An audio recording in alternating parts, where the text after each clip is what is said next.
Now it's time to talk strategy. I actually love this part more than any other part. Before I was a mom, I was a magazine editor for a marketing magazine. Every time we did a case study, we analyzed the strategy, the tactics, and the logistics for each company.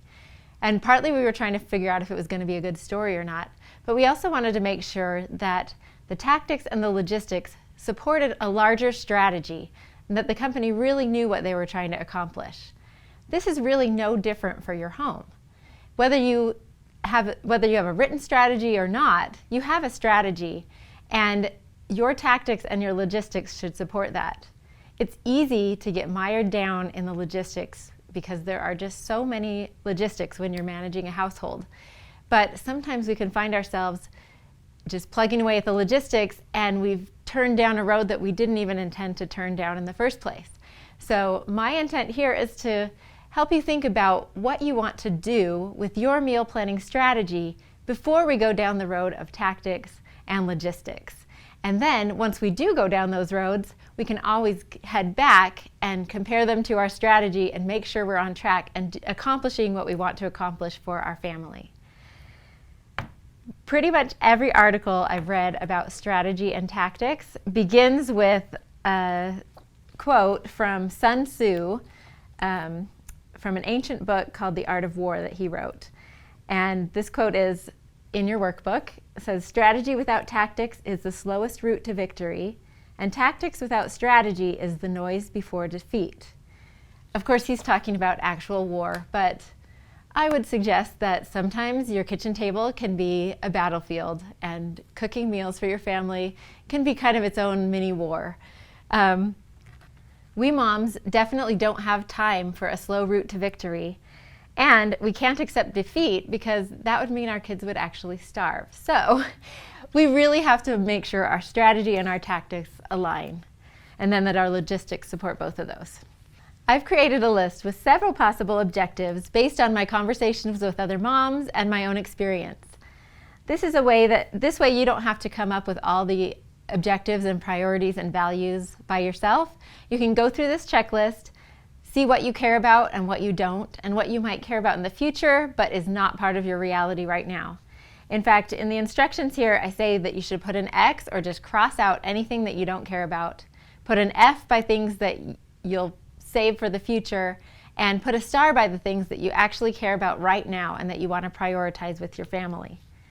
So let's just kind of go through this list. The first 3 or 4 are really about your overall goals. Do you want to make nutritious meals for your family? Do you want to make delicious meals? Sometimes those are mutually exclusive, sometimes not. Usually you can figure out how to do both. Do you want to make simple meals? Is that your priority? So you're not caring about gourmet meals, you just want to get food on the table. And the fourth here is just to cook enough to survive. Sometimes if you are in survival mode, you just need to actually get food on the table and you're not really worried about presentation or skill level.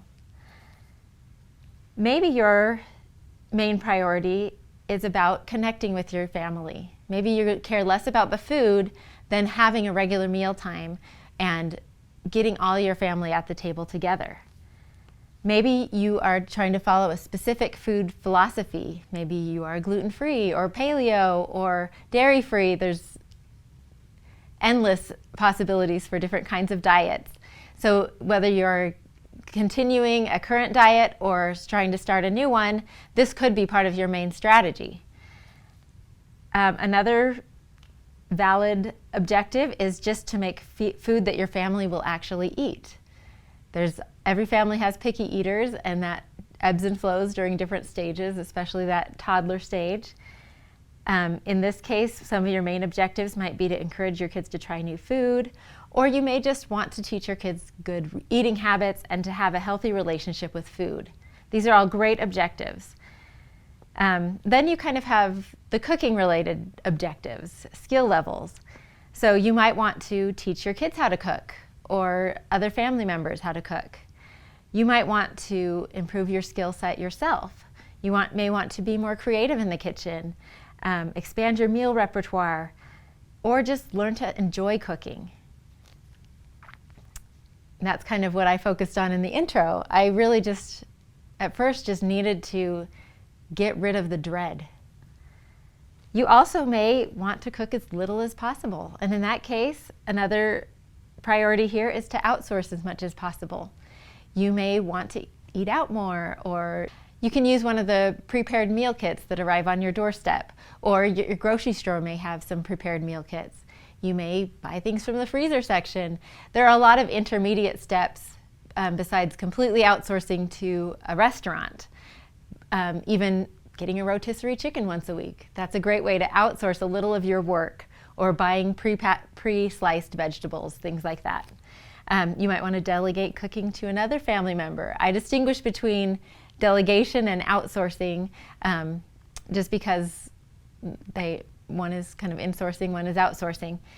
Then there are kind of time-based priorities. Maybe you just want to really streamline your efficiency and prepare meals as fast as possible, or spend as little time on meal planning as possible. Maybe you want to go grocery shopping as little as possible, or use as few pots as possible so that you're not spending so much time on cleanup. You might want to prepare meals in advance to also save some time. This is especially important if you have a job outside your home and you really don't have time on a weeknight to cook dinner. So you may have a really prep ahead focused strategy. You can set a goal to make dinner a certain number of days per week, or you can figure out how you can have a regular time to eat with your family. You can also focus your strategy on budget. Maybe you need to make sure you're buying things on sale or buying things in bulk. That will affect your meal planning strategy as well. Another common priority is to waste as little food as possible so that you're really rolling over some of those ingredients from one meal to the next. Or you could simply have the goal of scoring one food win a week. If you're currently struggling, even that one success each week will make a huge difference in your attitude, in your kids' attitude, and in your family's health. I left several blanks here so that you can write your own priorities if I haven't mentioned some of those, or especially if you can refer back to the list you made of your struggles and the things that you enjoy about cooking. You can infuse those into your strategy because you really want to make sure you're emphasizing those things you love and de-emphasizing those things you hate, or just solving the problem so that you don't hate those things anymore. Once you've gone through and looked through this list, I want you to go through again and pick your top 5 objectives. You've probably starred more than 5.